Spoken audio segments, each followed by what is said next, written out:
आप सभी का स्वागत है मेरे इस यूट्यूब चैनल में। मित्रों, जोहार। आप सभी परीक्षा की तैयारी में लगे होंगे और 17 मार्च को पीटी का एग्ज़ाम है, जेपीएससी का। प्यारे स्टूडेंट्स, अब अभी देखे होंगे एक दो दिन पहले भारत की जो केंद्रीय मंत्री हैं निर्मला सीतारमण, वो अंतरिम बजट पेश किए। बजट क्या होता है आप सभी जानते हैं कि संसद में जो है एक वर्ष का जो आय व्यय है ना, लेखा जोखा जो प्रस्तुत किया जाता है वो बजट है। क्योंकि सरकार को देश चलाने के लिए व्यय भी करना पड़ता है, बहुत सारे विभागों में राशियां भी आवंटित करनी पड़ती है। लेकिन आपको जो यहाँ से थोड़ा सा ध्यान रखना है वो क्या है, बजट जो केंद्र सरकार प्रस्तुत करती है एक तरह से वो केंद्रीय बजट होती है, वो पूरे देश पर लागू होता है। लेकिन चूंकि चुनाव है लोकसभा का, तो लोकसभा चुनाव के पहले जो बजट पेश किया जाता है उसको बोलते हैं अंतरिम बजट। ठीक है, अंतरिम बजट बोला जाता है। ये पूर्ण बजट नहीं है।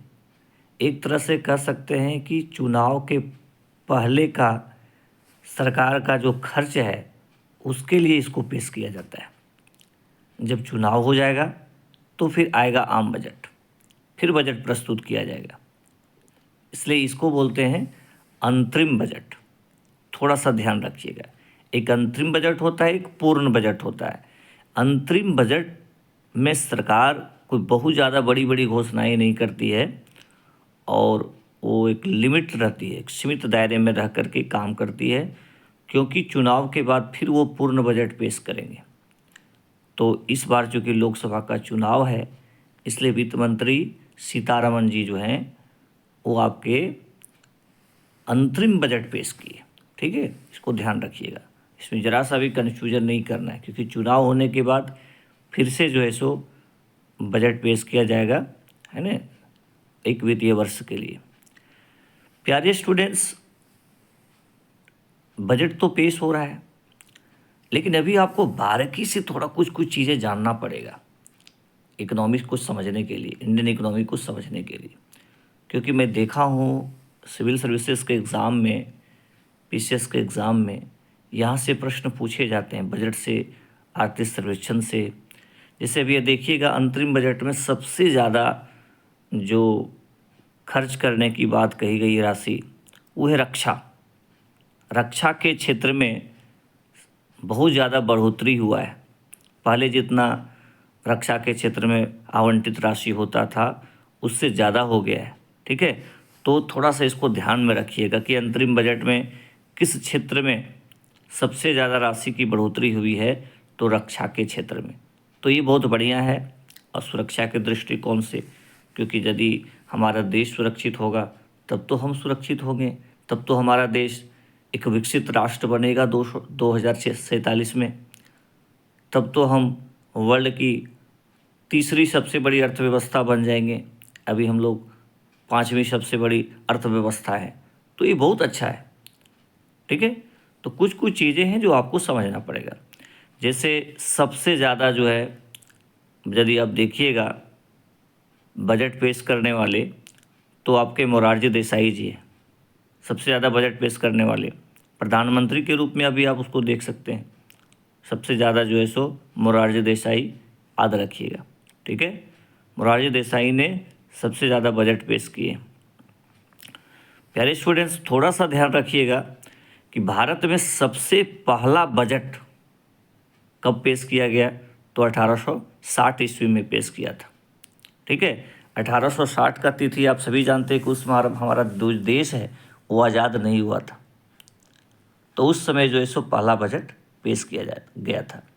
लेकिन स्वतंत्रता के बाद 15 अगस्त 1947 के बाद जब हम आज़ाद हुए, तो ये भी याद रखें, क्योंकि कभी कभी क्या होता है ना कि कोई भी एग्ज़ाम में, बहुत सारा एग्ज़ाम होता है, उसमें आपको कहीं से भी प्रश्न पूछ देगा कि भारत का सबसे पहला बजट पेश करने वाला स्वतंत्रता के बाद कौन, किन्होंने जो है सो पहला बजट पेश किया।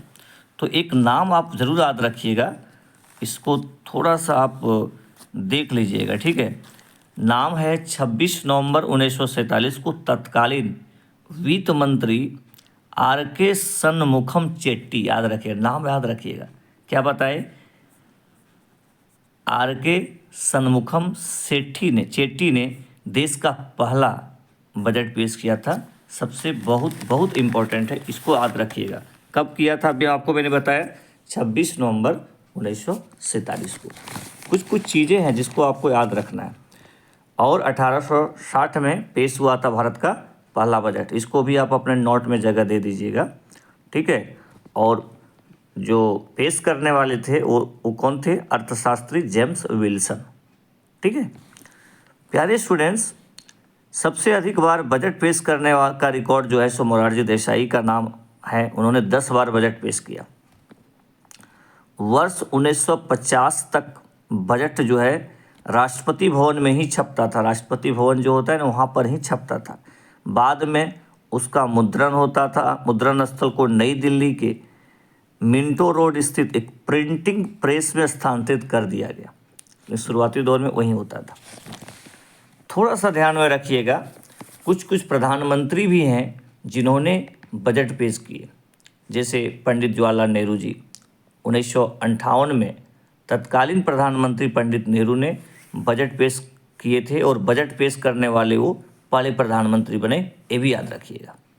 तत्कालीन वित्त मंत्री टी कृष्णाचारी के इस्तीफे के बाद जो है सो नेहरू जी ने बजट पेश किया था, क्योंकि उनको जो है ना प्रधानमंत्री के साथ जो है सो वित्त मंत्री का भी अतिरिक्त प्रभार मिल गया था।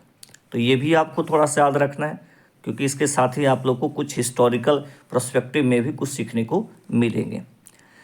अब तत्कालीन वित्त मंत्री मोरारजी देसाई के इस्तीफा के बाद 1970 में तत्कालीन प्रधानमंत्री इंदिरा गांधी ने बजट पेश किया था।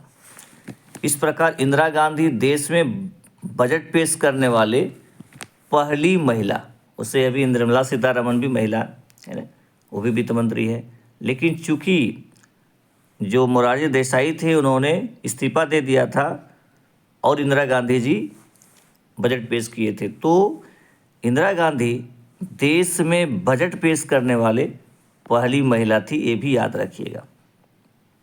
फिर 1987-88 में तत्कालीन वित्त मंत्री बीपी सिंह के इस्तीफा के बाद तत्कालीन प्रधानमंत्री उस पीरियड में जो थे राजीव गांधी ने बजट पेश किया था। देख रहे प्रधानमंत्री के रूप में आप जवाहरलाल नेहरू जी को भी देख लिए, इंदिरा गांधी को भी देख लिए, राजीव गांधी जी को भी देख लिए, इन्होंने भी बजट पेश किया था, ठीक है। चलिए, तो ये कुछ चीज़ें हैं। अंतरिम बजट भी आप समझ गए कब होता है, जब लोकसभा का चुनाव होता है, चुनाव के पहले जो बजट पेश किए जाते हैं। और इस बजट का जो मान्य है वो 31 मार्च तक ही मान्य होता है। अभी जो बजट है उसको 31 मार्च तक ही मान्य होता है, ध्यान रखिएगा।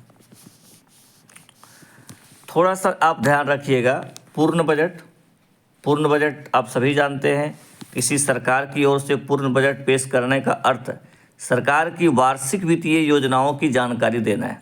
यह सिर्फ सरकार की आमदनी और खर्च का लेखा जोखा नहीं होता है, बल्कि आयकर के स्तर यानी स्लैब में बदलाव, नई योजनाओं को घोषित करने के साथ ही अर्थव्यवस्था के विभिन्न क्षेत्रों के लिए पैकेज जारी करने का सही समय होता है। पूर्ण बजट सरकार के लिए एक व्यापक वार्षिक धन योजना की तरह होता है। यह इस बात का विस्तृत विवरण देता है कि पिछले वर्ष कितना पैसा आया, कितना खर्च हुआ। इसके अतिरिक्त यह संबंधित वित्त वर्ष में धन खर्च करने और अर्जित करने की सरकार की योजनाओं की रूपरेखा भी बताता है। यह बजट एक पूर्ण वित्तीय विवरण देता है, यानी पूर्ण वित्तीय विवरण देने का काम जो है सो पूर्ण बजट करता है। लेकिन अंतरिम बजट क्या है? आम चुनाव के वर्ष में सरकार पूर्ण बजट प्रस्तुत नहीं करती। इस अवधि में सरकार वित्त वर्ष आरंभिक कुछ महीनों के लिए अंतरिम बजट पेश करती है। वास्तव में इस बजट के जरिए सरकार चुनाव से पूर्व कुछ महीनों को अपने खर्च के लिए संसद की स्वीकृति प्राप्त करती है। इसे वॉट ऑन अकाउंट भी बोलते हैं, यानी लेखा अनुदान भी कहा जाता है। याद रखिएगा, ये बहुत इंपॉर्टेंट शब्दावली है।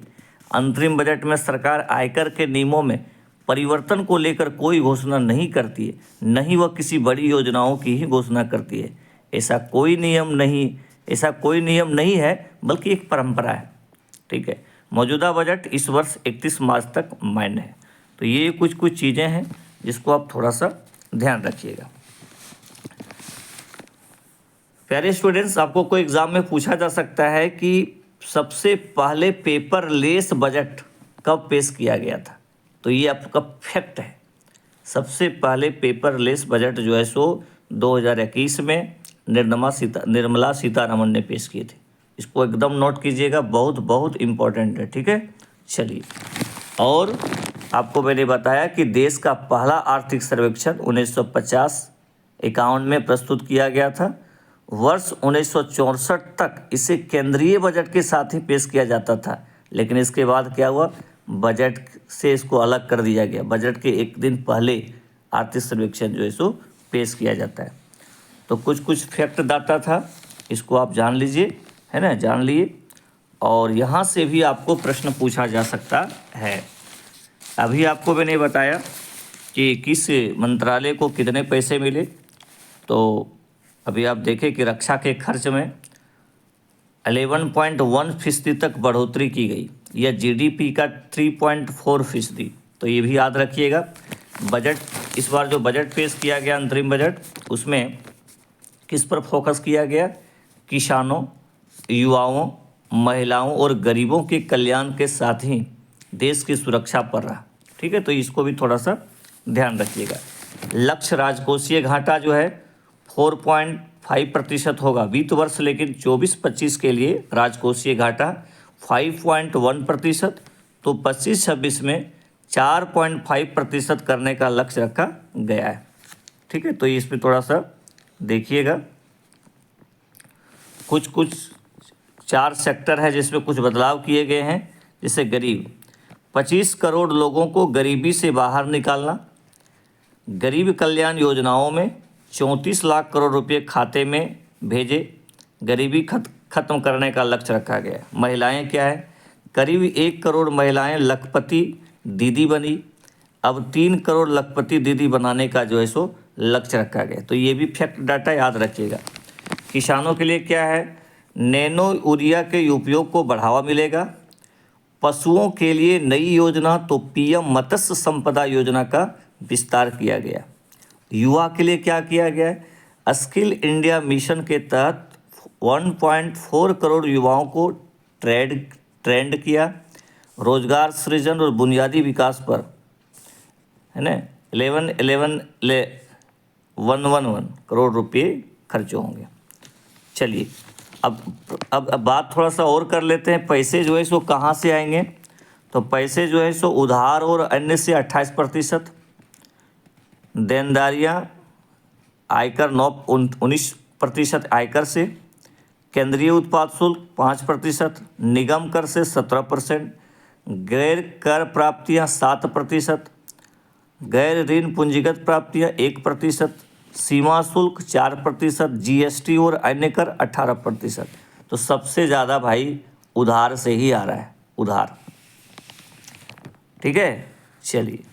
अब पैसे जो हैं सो कहाँ जाएंगे, तो 28% जाएगा केंद्रीय क्षेत्र की योजनाओं में, 8% जाएगा वित्त आयोग और अन्य हस्तांतरण, 20% जाएगा राज्य का हिस्सा कर और शुल्क, 9% अन्य में जाएगा, अन्य व्यय में, 4% पेंशन, 20% ब्याज भुगतान, 8% केंद्र प्रायोजित योजनाएं, 6% सब्सिडी, 8% रक्षा।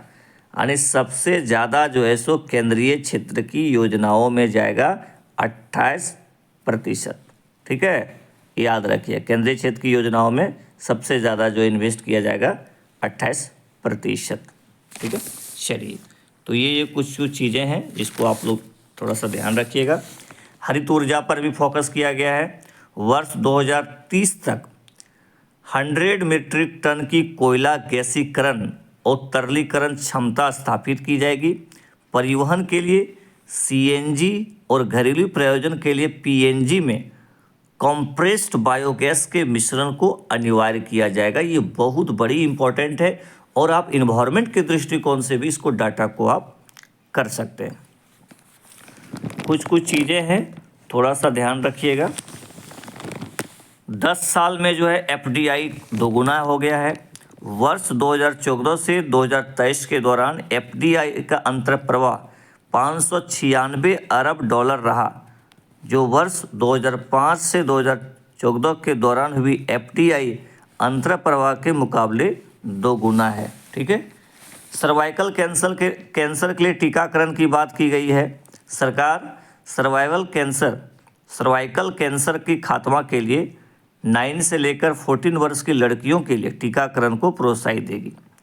आयुष्मान भारत का विस्तार किया गया है। सभी आशा कार्यकर्ताओं, आंगनबाड़ी कार्यकर्ताओं और सहायक के लिए आयुष्मान भारत के तहत स्वास्थ्य देखभाल कवर का विस्तार किया गया है। मेडिकल कॉलेज का भी विस्तार किया गया है। अस्पताल के बुनियादी ढांचे का उपयोग कर अधिक मेडिकल कॉलेज स्थापित किए जाएंगे। इसके लिए एक समिति बनेगी। तो ये कुछ चीज़ें हैं, इसको ध्यान रखिएगा। 300 यूनिट फ्री बिजली और रूफटॉप सोलराइजेशन से 1 करोड़ परिवारों को मासिक 300 यूनिट तक मुफ्त बिजली मिलेगी। इससे 15,000 से 18,000 रुपये तक बचेंगे और सौर ऊर्जा को बढ़ावा दिया जाएगा। तो ये कुछ चीज़ें हैं। मध्यम वर्ग के लिए क्या चीज़ है? सभी गरीबों के अलावा किराए के मकानों, झुग्गियों या अनाधिकृत कॉलोनियों में रहने वाले लोगों के लिए घर खरीदने के लिए सरकार नई हाउसिंग स्कीम लाएगी। चलिए, बहुत बढ़िया है और हर क्षेत्र में अच्छा ही हुआ है। चूँकि ये अंतरिम बजट है तो बहुत नई घोषणाएं तो नहीं हुई है, लेकिन जब चुनाव हो जाएगा उसके बाद फिर जो है सो मतलब एक तरह से पूर्ण बजट पेश किया जाएगा, तो उसमें भी बहुत तरह की आपको योजनाओं और घोषणाओं को जो है सो देखने को मिलेंगे। तो बहुत बहुत धन्यवाद सभी को। प्यारे स्टूडेंट्स, सभी डटे रहें, लगे रहें। आप यदि अच्छे से ईमानदारी से प्रयास करेंगे तो आपको सफल होने से कोई नहीं रोक सकता है। जय हिंद।